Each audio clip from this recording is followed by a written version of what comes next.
శ్రీరామచంద్రః శ్రితపారిజాతః సమస్తకల్యాణగుణాభిరామః సీతాముఖాంబోరుహ చంచరీకః నిరంతరం మంగళమాతనోతు. శ్రీమద్ రామాయణం వాల్మీకి విరచితం అరణ్యకాండ. అగస్త్య మహర్షి యొక్క ఆశ్రమంలో సీతారామచంద్రులు ఉన్నారు. మరి అగస్త్య మహర్షి ఆ శ్రీరాముల వారికి మరి విష్ణు చేపాన్ని ఇచ్చాడు. అదేవిధంగానే తూణీరాలు, ఆయుధాలు ఇలాంటివన్నీ కూడా ఇచ్చాడు. ఇచ్చిన తర్వాత ఏమేమి జరుగుతుందో మనం ఇప్పుడు తెలుసుకుందాం. రామ ప్రీతోస్మి భద్రం తే పరితుష్టోస్మి లక్ష్మణ. రామునితో అన్నాడు, ప్రీతోస్మి భద్రం తే అన్నాడు. ఓ రామచంద్ర, నిన్ను చూసి నేను సంతుష్టున్నయ్యాను, నీకు శుభమగుగాక అన్నాడు. పరితుష్టోస్మి లక్ష్మణ, లక్ష్మణుడితో ఉన్నాడు, చాలా సంతోషపడుతున్నాను లక్ష్మణ అన్నాడు. అభివాదయితుం యన్మాం ప్రాప్తో స్తౌ సహ సీతయ. మీరిద్దరు కూడా ఆ సీతాదేవితో కలిసి నన్ను నమస్కరించడానికి వచ్చారు అని అన్నాడన్నమాట. అద్వశ్రమేణ వాం కేదో బాధతే ప్రచురశ్రమ. మిమ్మల్ని ఇంత దూరం నడిచి వచ్చారు కదా, అరణ్యాలంతా కూడా తిరుగుతూ ఉన్నారు కదా, మీకు ఆ ఆయాసం, ఆ బాధ ఎక్కువగా బాధిస్తున్నట్లుగా అనిపిస్తుంది. వ్యక్తముత్కంఠతే చాపి మైథిలీ జనకాత్మజ. ఆ జనక మహారాజు కూతురు సీతమ్మ మీతో పాటు వచ్చి ఆమె ముఖంలో మరి విశ్రాంతి కొరకు ఆమె ముఖము కోరుకుంటూ ఉన్నది, ఆమె మనస్సు కూడా కోరుకుంటున్నది అని ఆమెను చూస్తే నాకు అర్థమవుతుంది అన్నాడన్నమాట. ఏషాహి సుకుమారీ చ దుఃఖైశ్చన విమానిత. ఎందుకన్నాడు ఆ మాట అంటే, ఈ మాట ఏషాహి సుకుమారీ చ, అత్యంత సుకుమారి అన్నమాట ఈ సీతమ్మ. దుఃఖైశ్చన విమానిత అంటే ఈ దుఃఖాలు ఆమెకు తెలియవు. ప్రాజ్యదోషం వనం ప్రాప్త భర్తృస్నేహ ప్రచోదిత. ఎక్కువ కష్టాలు పడి ఈ అడవికి వచ్చింది, అందులోనూ ఆ భర్తపై గల ప్రేమానురాగాల కారణంగా ఆమె ఇక్కడికి వచ్చింది అని మరి అగస్త్య మహర్షి చెబుతున్నాడు. ఆమె బాగా అలసిపోయినట్టుగా ముఖము చెప్తూ ఉంది. కష్టాలు పడినటువంటి సందర్భం లేదు కదా, మరి ఎక్కువగా కష్టాలతో పడి ఉండినని నేను భావిస్తున్నాను అన్నాడు. యతైషాం రమతే రామ యహ సీతా తథా కురు. ఓ రామచంద్ర, సీతమ్మ బాగా రమించేటట్లుగా ఇక్కడ చూడు అన్నాడన్నమాట. అంటే దుష్కరం కృతవత్యేష వనే త్వాం అనుగచ్చతి. ఎందుకు ఈ మాట అంటున్నా అంటే, ఆ అడవిలో నిన్ను అనుసరించి వచ్చి దుష్కరం కృతవత్యేష, దుష్కరం అంటే సాహసమైనటువంటి పని చేసిందన్నమాట. ఒక స్త్రీమూర్తి మీలాగా అడవుల్లో సంచరించడం అనేది సుకుమారి అయినటువంటి సీతమ్మ సాహసకృత్యమే చేసింది అని మరి ఆ అగస్త్య మహర్షి అంటున్నాడు. సీతమ్మను ఎంతగానో ప్రశంసిస్తున్నాడు. ఏషాహి ప్రకృతి స్త్రీణాం ఆ సృష్టే రఘునందన.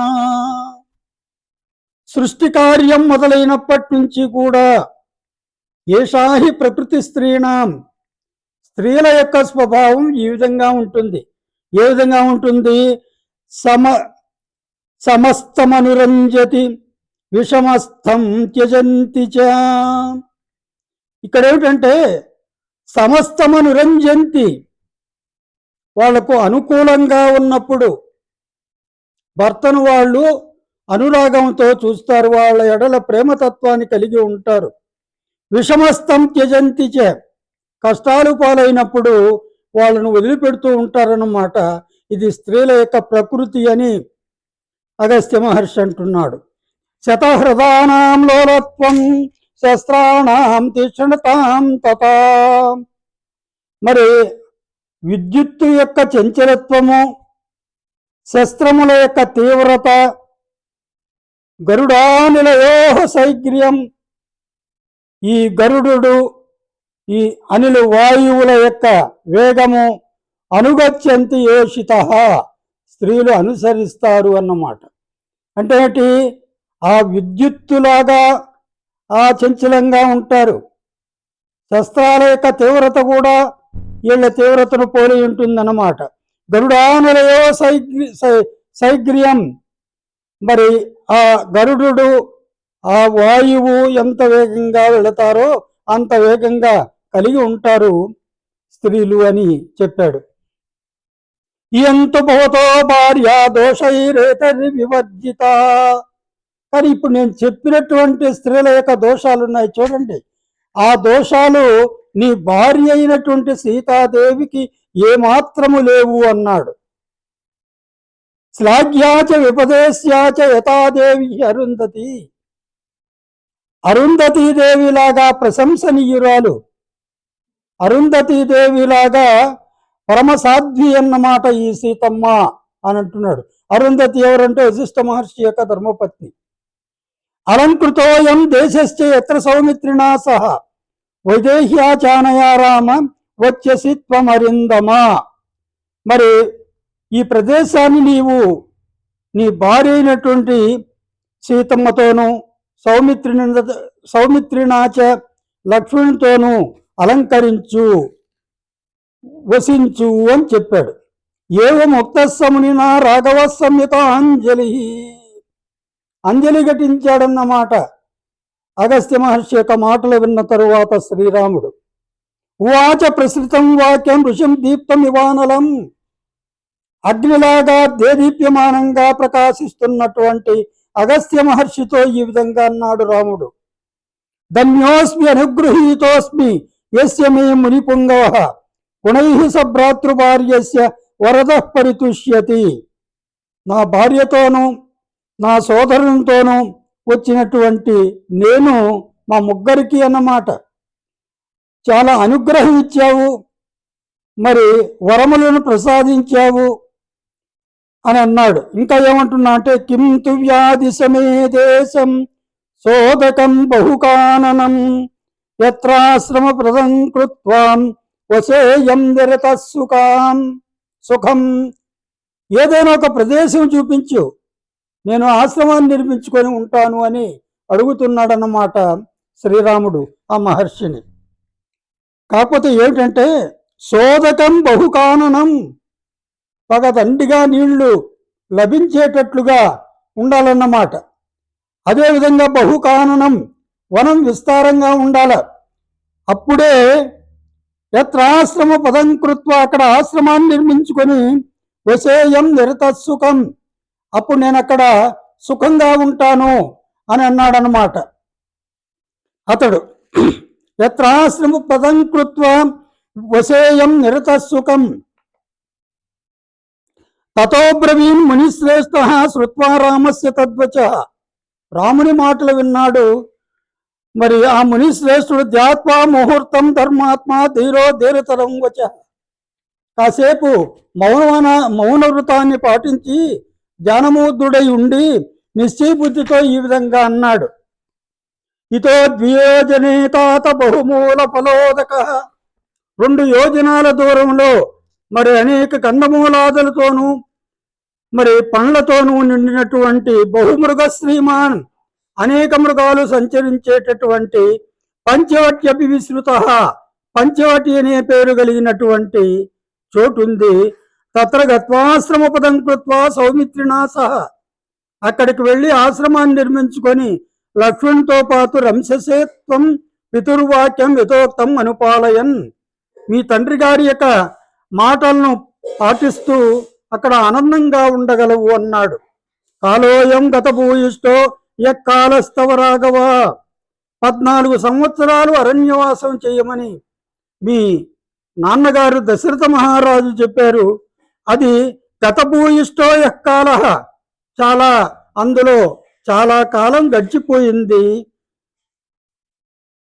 దాని తర్వాత సమయో యో నరేంద్రేణ కృతో దశరథేనతే అన్నాడు. తీర్ణ ప్రతిజ్ఞ కాకుస్త సుఖం రాజ్యే నివత్స్యసి. నీవు మీ నాన్నగారికి ఇచ్చినటువంటి మాటల ప్రకారము ఆ అరణ్యవాసం పూర్తయిన తర్వాత రాజ్యంలో సుఖంగా ఉండగలవు అన్నాడు.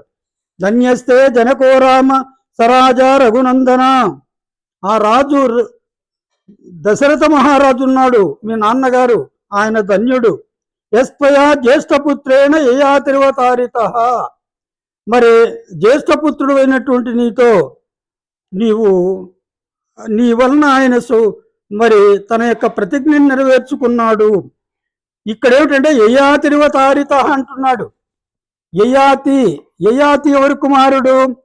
ఈ నహుషుని కుమారుడు అన్నమాట.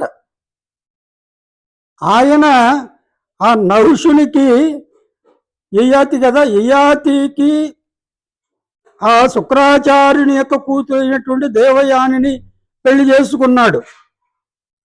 అప్పుడు వృషపరుడు అనే రాజు యొక్క కూతురు శర్మిష్ఠ అనే కూడా ఆ దేవయానితో పాటు ఆ రాజు యొక్క మరి నివాస భవనానికి వెళుతారన్నమాట. ఆ యయాతి దగ్గర ఉండిపోతారు వాళ్ళిద్దరు.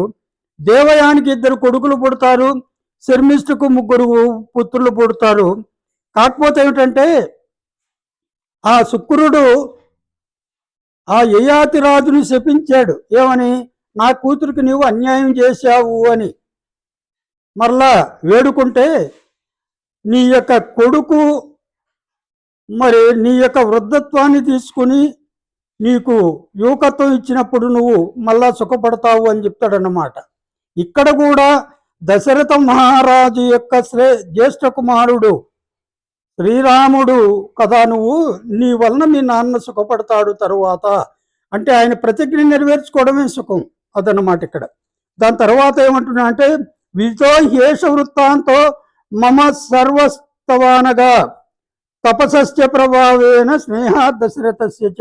ఈ వృత్తాంతం అంతా నాకెట్లా తెలిసింది అంటే మీ నాన్నగారు నాకు స్నేహితుడు, పైపెచ్చి నేను తపస్సంపన్నుణ్ణి కదా, నా యొక్క తపస్సుతో నేను కొంత తెలుసుకున్నాను, అందువల్ల నాకు ఇదంతా కూడా తెలిసింది అన్నాడు. హృదయస్థ చందో విజ్ఞాత తపసామయ. మరి నీ యొక్క హృదయంలో ఉన్నటువంటిదంతా కూడా నేను తెలుసుకున్నాను. యహవాసం ప్రతిజ్ఞాయ మయా సహ తపోవని వసంతం త్వాం జనా సర్వే జ్ఞాస్యంతి రఘునందన. మరి ఇక్కడ నీవు నాతో పాటు ఈ అడవిలో ఉంటే మరి ఇక్కడుండే జనులంతా కూడా ఫలానా అయోధ్యాధిపతి అయినటువంటి దశరథుని కుమారుడు ఫలానా దగ్గర ఉన్నాడు అని తెలుసుకుంటారు. కాబట్టి నువ్వు ఇక్కడ సమీపానికి వెళ్ళి వసతి ఏర్పాటు చేసుకో అన్నాడు. ఇంకా ఏమన్నాడు అక్కడ? అతశ్చత్వామహం బ్రూమి గచ్చ పంచవటీమితి. ఇక్కడ దగ్గరలోనే పంచవటి అనే ఒక ప్రదేశం ఉంది, అక్కడికి వెళ్ళు అన్నాడు అగస్త్యుడు. సహిరమ్యో వనే దేశో మైథిలి తత్ర రంస్యతే. అది చాలా అందమైనటువంటి ప్రదేశం. సీతమ్మ అక్కడ చాలా ఆనందంగా సుఖంగా జీవించగలదు. సదేశ శ్లాఘనీయశ్చ నాతి దూరే చిరాకవ. అది ప్రశంసనీయమైనటువంటి చోటు ఇక్కడికి దగ్గరలోనే ఉంది అన్నాడు. గోదావర్యా సమీపేచ మైథిలి తత్ర రంస్యతే. దాని ప్రక్కనే గోదావరి కూడా ఉన్నది అని చెప్పాడు. ప్రాజ్యమూల ఫలశ్చైవ నానా ద్విజగణాయుత. అక్కడ బాగా చక్కగా మంచి మంచి పండ్లు కందమూలాదులు అన్నీ కూడా దొరుకుతాయి. మరి ఈ పక్షులతోనూ కిలకిలారావాలతోనూ ఉంటుంది. వివిక్తశ్చ మహాబాహో. జనసందడి తక్కువగా ఉంటుంది. పుణ్యో రమ్యస్తతైవచ. అది పుణ్యభూమి, అందమైనటువంటి భూమి. భవానపి సదారశ్చ శస్త్రశ్చ పరిరక్షణే. శక్తశ్చ పరిరక్షణ. నీవు భార్యతో అక్కడ ఉండవచ్చు, అక్కడ ఉన్నటువంటి వాళ్ళను కాపాడుకోవచ్చు. అభిచాత్ర వసన్ రామ తాపసాన్ పాలయిష్యసి. అప్పుడు ఆ తాపస్కులు ఉంటారు కదా, తపస్సంపన్నులైనటువంటి మహర్షులు, వాళ్ళను కూడా నీవు పరిపాలించవచ్చు. ఏతదాలక్ష్యతే వీర మధుకానా మహద్వనం ఉత్తరేణాస్య గంతవ్యం నిగ్రోధమభిగచ్యత. మరి దానికి ఉత్తర దిక్కుకు వెళితే అక్కడ మధుకానా మహద్వనం, ఇప్ప చెట్ల వనం కూడా ఉంటుంది. దానికి ఎదురుగానే నిగ్రోధమభిగచ్యత, మర్రి చెట్టుకు ఎదురుగా వెళ్ళు అన్నాడు. తతస్థలం ఉపారుహ్య పర్వతస్య విదూరత. ఆ పర్వతానికి దగ్గరలోని ఖ్యాత పంచవటీత్యేవ నిత్య పుష్పిత కానన, అక్కడ ఉన్నటువంటి చెట్లు బాగా పుష్పిస్తూ ఉంటాయన్నమాట నిత్యము. అలాంటి చోటుకు వెళ్ళన్నాడు. అగస్త్యేనైవ ముక్తస్తు రామ సౌమిత్రిణా సహ సత్కృత్యామంత్రయామాస తం ఋషిం సత్యవాదినం. మరి అగస్త్య మహర్షి ఈ విధంగా చెప్పగా సౌమిత్రుతో కలిసినటువంటి ఆ రాముడు ఆ అగస్త్య మహర్షిని సత్కృత్య బాగా మరొక్కసారి మరి నమస్కరించాడు. ఆమంత్రయామాస తం ఋషిం, మరి ఓ మునీంద్ర పోయి వస్తాము అని చెప్పేసి కూడా వీడ్కోలు చెప్పారు. తవతు తేనాభ్యనుజ్ఞాతౌ కృతపాదాభివందనౌ, ఆయన అంగీకరించినాడు. మరి ఆయనకు వాళ్ళిద్దరు కూడా పాదాభివందనం చేశారు. తదాశ్రమాత్ పంచవటీం జగ్మతు సహ సీతయా, సీతాదేవితో కలిసి ఆ రామలక్ష్మణులు ఆశ్రమాన్ని నుంచి, అంటే అగస్త్య మహర్షి యొక్క ఆశ్రమాన్ని నుంచి పంచవటికి వెళ్ళారు అనేది ఈనాటి కథ.